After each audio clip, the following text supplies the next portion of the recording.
tapiz, la micra o la malla o el grid, digámoslo así. Casi no veo, pero pues aquí estamos a una abertura de 200. Son 200 que micras. Micra, sí. Que es el tamaño de poro, ¿cierto? Sí, es un material muy fino que pasaría por acá, principalmente arcillas. Las arcillas tienen un diámetro mucho más pequeño. Entonces, esas arcillas, cuando generamos o hacemos algunas pruebas, ellas muchas veces quedan sobrenadando o por quedan suspendidas en el agua. Entonces, aquí tenemos de varios diámetros de malla para ir decantando, digámoslo así, o ir filtrando esa composición del suelo. Este equipo digamos, se complementa con un pequeño vibrador. Entonces él va generando la vibración, pero nosotros acá no lo veo, no lo tenemos. Entonces, principalmente nosotros lo que hacemos es manual. ¿Por qué? Porque muchas veces nosotros vamos a hacer análisis de suelo en fincas, en partes donde de pronto el campesino o la persona no tiene los recursos para hacer un procedimiento de estos. Si usted lleva una muestra de laboratorio, una muestra de suelo a un laboratorio certificado, pues le puede estar costando entre 150 o 300.000 pesos analizar una pequeña proporción del terreno, ¿cierto? Nosotros, cuando vamos a hacer la caracterización del terreno, pues hacemos una caracterización, bien sea en diagonal, en X, en cruz, en zigzag o aleatorio. Pero principalmente es para qué vamos a necesitar ese análisis. Si usted va a sembrar, si va a construir, son diferentes pruebas que hay. Por ejemplo, aquí abajo tenemos unos cilindros para pruebas de compactación. Estos son ya pruebas para cimentación, es decir, para construcciones de edificios. Es un poquito pesado. Entonces aquí, mediante esta medida, nosotros colocamos la parte del suelo y generamos una pequeña presión para mirar cuántas libras por centímetro cuadrado se puede, hasta cuánto se puede compactar, de 2 a 1, o dependiendo pues de la relación del suelo como tal, ¿cierto?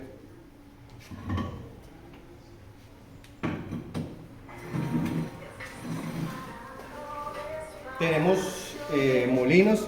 Aquí hay unos elementos que de pronto están para mantenimiento, pero este molino pues nos ayuda a desmenuzar, a disgregar ese material que viene de pronto muy compactado. Entonces, ese molino nosotros pasamos la muestra de suelo en ese molino y luego lo ponemos en estas cribas.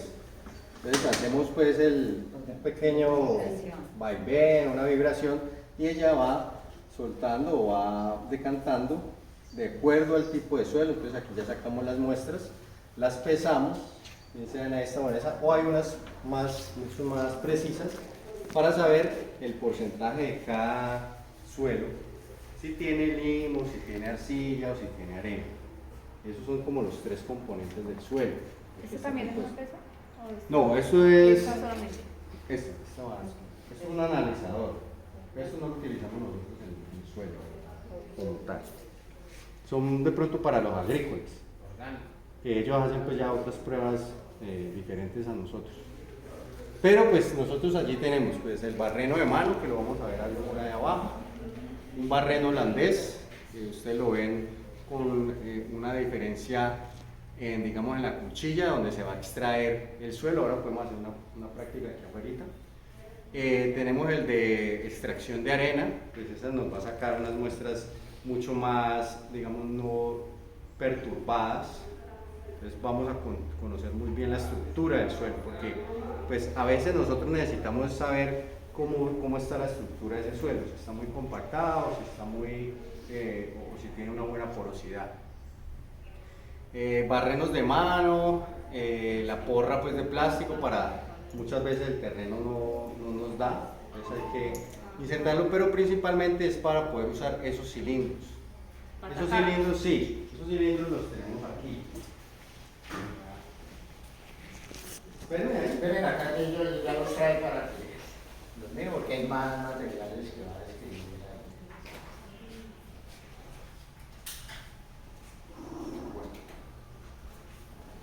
Si nosotros queremos determinar la porosidad de determinada muestra de suelo, pues utilizamos estos elementos. Esto se le inserta al barreno.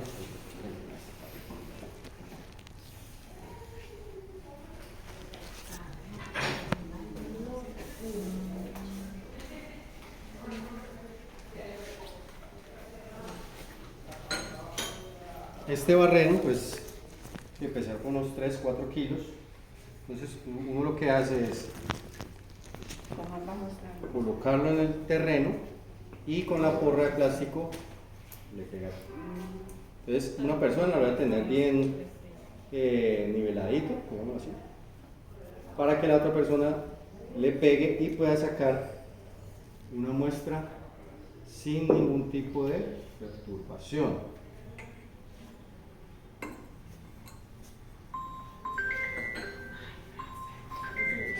Creo que son los dientes. ¿Qué es Ajá. perturbación, profe? Que no tenga... ¿No son? Para que no se vaya, por ejemplo, a desmoronar, digámoslo así. Bueno, esto, Para que haga el cilindrito, pues. Es como un bocado, ¿no? sí, Saca bocado. para sacar el bocado, porque por ejemplo uno con la pala o el palín, al introducir la pala, la estructura del suelo puede cambiar, ¿cierto? Usted lo hace y luego la mueve, entonces ahí ya pierde la porosidad o se compacta. Entonces con este elemento se coloca aquí, pues esto está como pegado, no hunde, ¿no? Ajá, o así, así. La idea es que lo ubiquemos acá, Pues parte. él se ubica aquí y él empata en estos dientecitos. Entonces lo que hacemos es colocarlo en el terreno, ya con el cilindro, le damos los golpes y sacamos la muestra. Esta muestra se lleva directamente al horno para determinar humedad, ¿cierto? También usted puede... Es que hay que hacer pesos previos. Sí, claro, hay que tarar, ¿no? Entonces, el peso inicial, luego se mete al horno, Antes de meterlo y después. y luego de que se Lo que mete, queda. vuelve y se pesa para saber cuánto se va a obtener. Fue la diferencia. Entonces, esa pequeña diferencia es la cantidad de agua que poseía ese terreno, ¿cierto? Hay otras pruebas, de pronto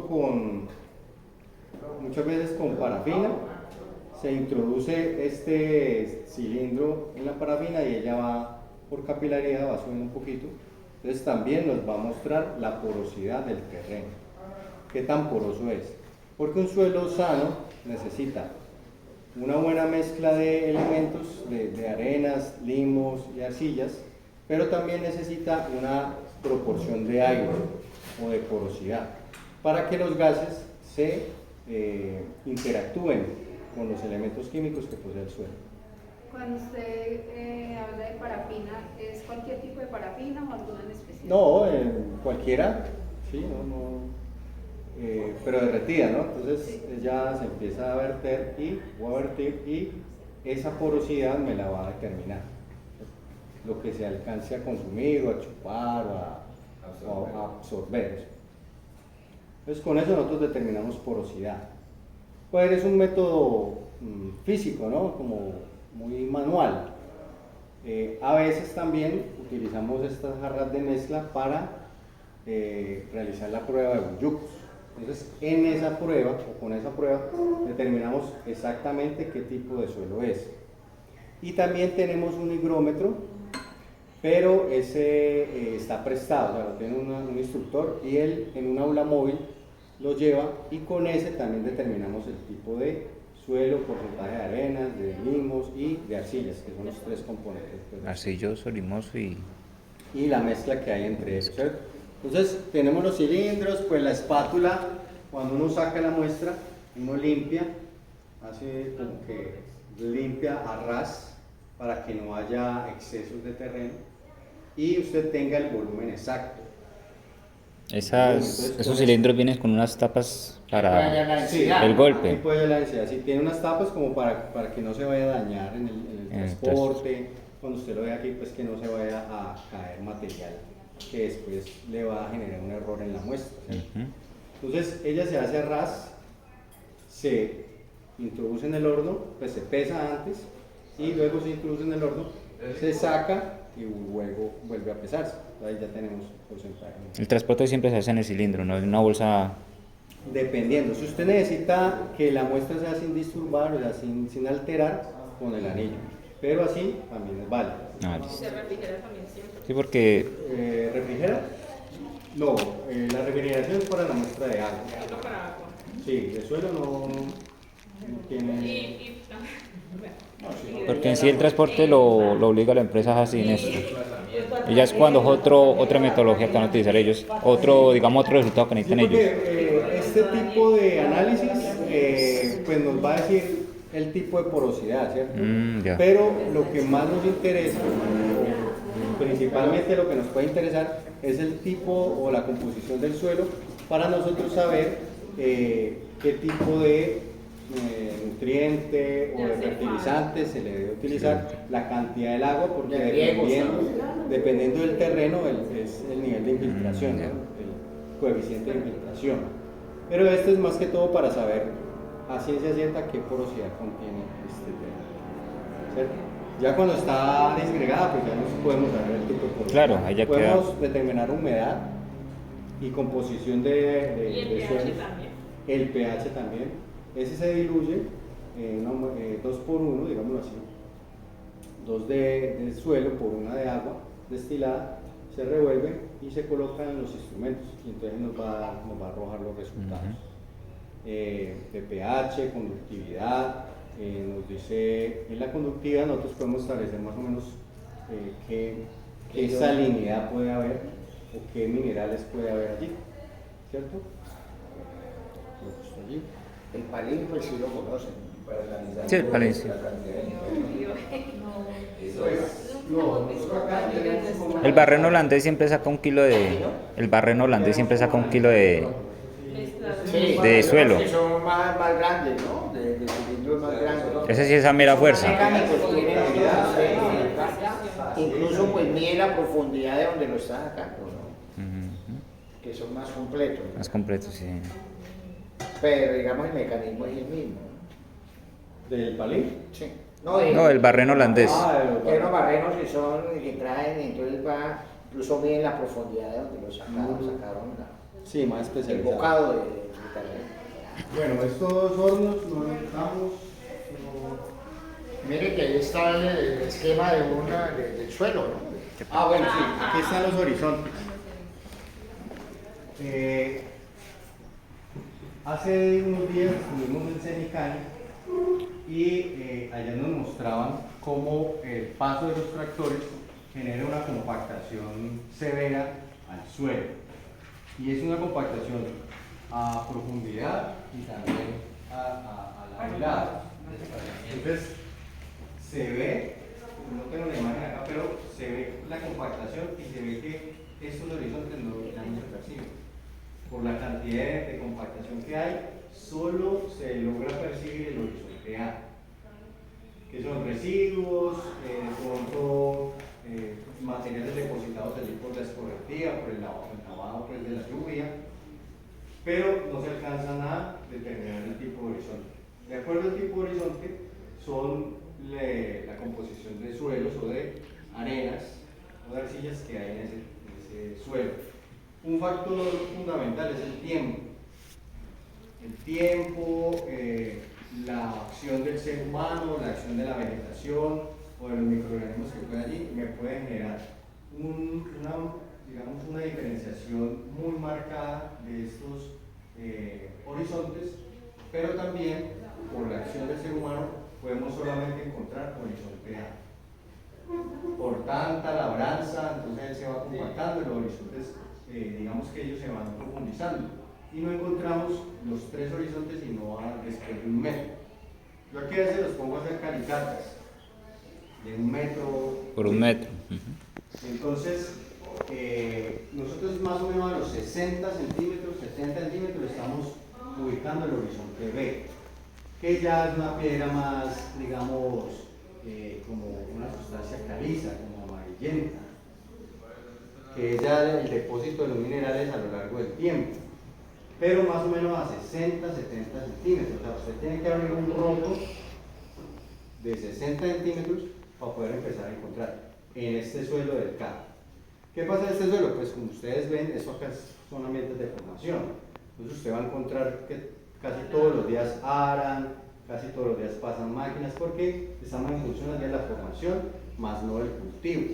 Como tal. Hay unos cultivos que sí se dejan prosperar. Eso es para la alimentación del ganado, para hacer las prácticas agrícolas, pero por ejemplo en los lotes que vemos a este costado del centro, ellos mantienen muchas veces arados o pelados, no tienen cultivos como tal, porque ahí es donde los de mecanización agrícola hacen sus prácticas. Entonces, ese suelo constantemente está siendo compactado por la maquinaria, por las extensiones de la maquinaria, etc. Entonces, importante para saber el tipo de composición de mi suelo y que yo pueda establecer si es para siembra, qué tipo de especie voy a sembrar y cuál será ese radio que va a tener, o ese diámetro o profundidad que va a tener la raíz. Es como lo que más nos importa para que la raíz pueda generarse o pueda crecer de forma normal y la producción de la planta sea sea óptima. Entonces, vemos que el horizonte D es roca madre lateral. Es una roca dura, no está, digamos, fragmentada, sino que son como, no sé si ustedes han ido por los lados de Calima, donde ustedes empiezan a encontrar unas rocas de un color como de obsidiana. Eso es roca madre. Roca que se ha fragmentado, pero que está muy abajo en el terreno. En el horizonte C ya encontramos esta roca madre, pero meteorizada, o sea, un poquito más pequeña. En algunas partes del Valle del Cauca se encuentra a simple vista. En las zonas de Darién hay una composición de arcilla, pero a los 10 centímetros ya empezamos a encontrar roca fragmentada y a veces roca madre. Por los lados de Bugalagrande, ahí por el lado del cementerio, también hay mucha roca fragmentada. Entonces son terrenos que son muy duros de labrar y que pueden generar unos tiempos más largos para usted poder cosechar o sembrar. O por ejemplo, nosotros hace tiempo estamos metiendo tubería de gas y eso más o menos a 70 centímetros que usted tira la tubería, y para llegar a 70 centímetros se echaban casi todo el día, en 10 metros, por esas condiciones del terreno. Entonces, si nosotros vamos a sembrar, tenemos que mirar primero o hacer un muestreo de cómo está compuesto el suelo, para saber qué puede sembrarse de acuerdo a la capa vegetal y cómo va a ser el comportamiento de la planta de acuerdo a los horizontes, porque la raíz ella empieza a penetrar, pero se encuentra roca madre cementada, hasta ahí llega su crecimiento. Entonces, hemos encontrado, por ejemplo, en el sector de la caña, que solamente hay 15 centímetros que la planta puede utilizar, y ellos no se puede profundizar la raíz principal, sino que queda como dispersa. superficial. Entonces, ¿eso qué genera? Que el suelo no tenga una buena porosidad por la acción de la raíz queda superficial, y por abajo empezamos a encontrar altos grados de compactación que no me permite el paso de nutrientes ni la transición entre horizontes. Vemos que hay una transición a 3B1, que es la transición entre A y B, es una pequeña franja. A eso es lo que yo me refiero. Si la planta encuentra un terreno muy compacto, ella no va a poder ayudar a hacer esa transición de los horizontes. Entonces, ¿eso en qué repercute? Mayor cantidad de agua, mayor cantidad de nutrientes porque la planta no va a asimilar bien ese nutriente y esos son costos asociados o costos que se le van sumando pues a la labor, ¿cierto? Bueno, entonces aquí tenemos estas son unas mezcladoras de concreto, de suelos, no sé, se me fue la paloma, mezcladora de suelo y donde tenemos los tarritos. Acá los veo. Y lo que hacemos es introducir para que ella lo agregue muy bien, ¿cierto? Entonces, ahí por acción de la gravedad y del diámetro de la partícula, ellos se van a acomodar.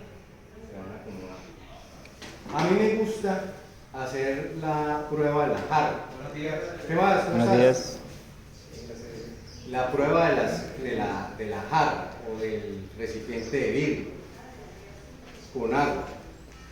¿Por qué? Porque pues este equipo no lo tiene toda la gente. Y usted en terreno no se va a llevar esta cosa, no la va a conectar, no. Entonces usted en un frasco de vidrio, vamos a decir así, Sacamos una muestra. y podemos hacer un muestreo aleatorio.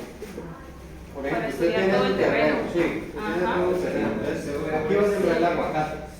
Entonces yo saco muestras a lo largo del terreno, puede ser en cruz o en zigzag. ¿Para qué? Mirar cómo está compuesto digamos, la geografía del terreno. Entonces, si tengo montañas alrededor o si es un piedemonte o apenas va a empezar la ladera o es un valle, eso me va a determinar mucho digamos, la profundidad de los horizontes. Por ejemplo, aquí, esos son terrenos que fueron inundados o inundables hace millones de años, ¿cierto? Entonces ellos se van sedimentando, pura materia orgánica. El Valle del Cauca fue un lago anterior. Entonces todo ese sedimento va quedando en el suelo. Y nosotros hemos encontrado, como les dije ahora, 60 centímetros de esa primera capa, no la capa orgánica del horizonte cero, sino la que es una capa alta o rica en materia orgánica, pero que tiene altos niveles de compactación. Entonces, si usted va a sembrar un aguacate, debe mirar la característica de la raíz principal y de las que son pivotantes o que son, digamos, no principales, para saber a qué profundidad debe sembrar. La acidez, las arenas, para mirar la cantidad de infiltración. Hay que hacer un estudio del suelo antes de... Sí, hay que hacer un estudio del suelo. Lo que pasa es que cada muestra puede costar, como le dije, entre 150 y 200 pesos. Usted 10 muestras de un terreno, entonces más bien saca unas 3 o 4 y así lo hace mucho más económico. Pero también usted mismo lo puede hacer. No es necesario, digamos así, llevar a un laboratorio a menos de que le estén pidiendo un certificado pues, oficial. Usted lo puede hacer. Entonces, supongamos dónde está el suelo.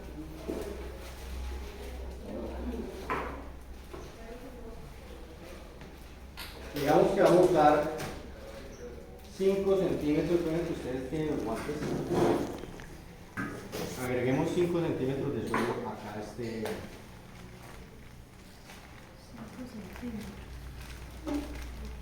No, venga, que es su muestra. ¿Alguien tiene una reglita o algo? Y como la así, normal,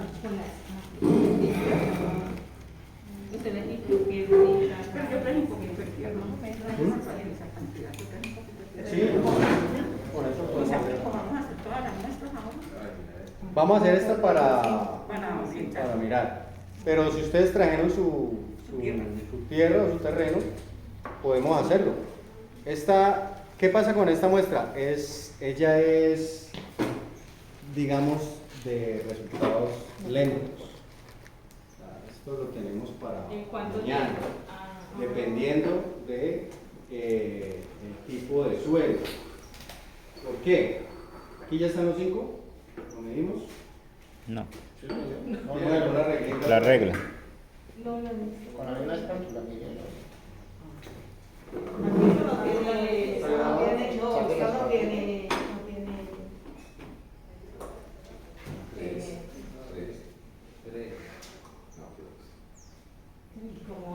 Necesitamos tener el dato.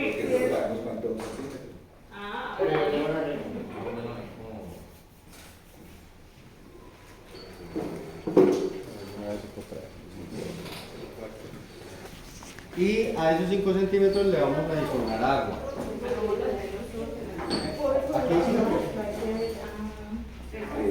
que- ¿Cuántos centímetros de agua, profe? No, tengamos primero los 5 centímetros y ahí miramos. Eso es para medir textura. ¿Cuánto le pasó? ¿Ahí? Bueno, teniendo en cuenta el recipiente, lo bajamos, lo podemos bajar a 2. No, bajemos a 2 centímetros porque ese recipiente no va a. ¿Y cuánto de agua? Lo llenamos.